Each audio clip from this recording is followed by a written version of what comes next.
This is KRQE News 13 with Dick Niffing and Diane Anderson. Police say some Albuquerque public schools aren't doing enough to keep kids safe. The problem? APD says some schools aren't getting the proper lockdown training, meaning they're not fully prepared to deal with a gunman or an intruder that's out to hurt students. APS says APD is flat out wrong. News 13's Alex Tomlin has both sides of the story. We've seen it before, and Lieutenant William Roseman with Albuquerque Police is worried that we will see it again. My concern is that people would rather bury their head in the sand and pretend that this could not happen here, that it won't happen here, than prepare for the worst and hope for the best. Preparing means lockdown training. APD offers free training to schools, but we found out that dozens of them haven't taken police up on that offer, and 3 have flat out refused the training. We asked to speak to the principals who refused the training, but they refused our interview. An APS spokesperson says those schools are in compliance because they've been trained by APS police. That spokesperson says that training is the same as they offer at APD.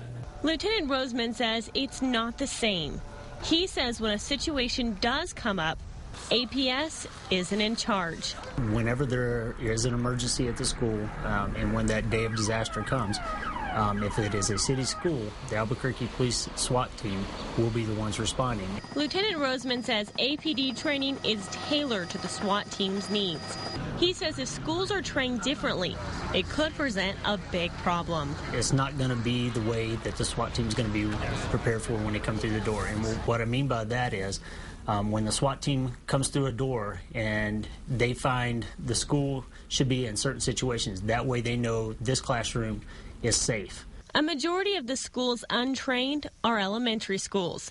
While the threat from a student is low in those grades, Lieutenant Roseman says there are other dangers. The threat of someone coming off campus onto the school is high. You also have to look at your child abductions for that age group. You also have to look at your pedophiles for that age group, disgruntled parents with custody battles. APS spokespeople say schools undergo lockdown training twice each school year. The APD training takes about an hour. APS says the schools that haven't completed their training yet still have plenty of time left. Michael? Okay, Alex, APS recently spent $327,000 on more than 6,000 lockdown kits for all the schools. Each kit includes snacks, water, blankets, a flashlight, duct tape, a bucket, toilet paper, and more. Each classroom gets a kit. They were bought with grant money.